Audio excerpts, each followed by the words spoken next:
Vuoi assaggiare una birra dove al suo interno scopri la specialità tipica friulana? Lumi Beer, il prodotto ricavato in 20 ettari di terreno coltivato orzodistico, biodiversità, performance ambientale.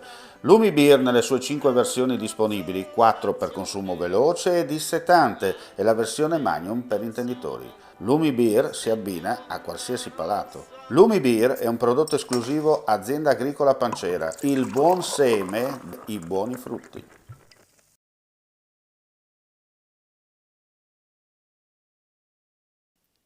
Dal 16 al 20 giugno prossimi a Forni di Sopra, in occasione della festa delle erbe di primavera, si terrà Profumo di Resina, un simposio di scultori che plasmeranno i tronchi dei larici che sono stati abbattuti dalla tempesta Vaia, rappresentando con la loro maestria e creatività l'immagine di Forni di Sopra, terra di scalpellini e collocata ai piedi delle Dolomiti friulane. Scenario che sicuramente sarà di ispirazione ai 10 scultori che lavorano nell'atelier predisposto dagli organizzatori e dalla Proloco di Forni di Sopra. Con la perizia e la loro sensibilità artistica daranno nuova forma e interpretazione all'ambiente dolomitico fornese. La cerimonia di chiusura evento avrà luogo il 20 giugno alle 16.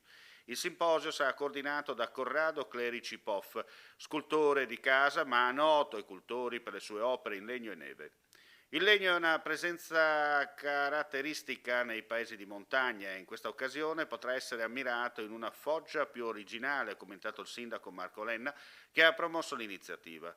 Ringrazio come sempre gli organizzatori e i tanti volontari e la Proloco, che sono la forza vincente delle comunità di montagna. Claudine, locale per palati fini e buongustai, dove si mangia, si beve e si respira Purda, Collio e Quay. Sono Claudia Azzano e vi aspetto con le mie specialità. Cosa aspettate? Claudine, food, wine, music e sei in pole position.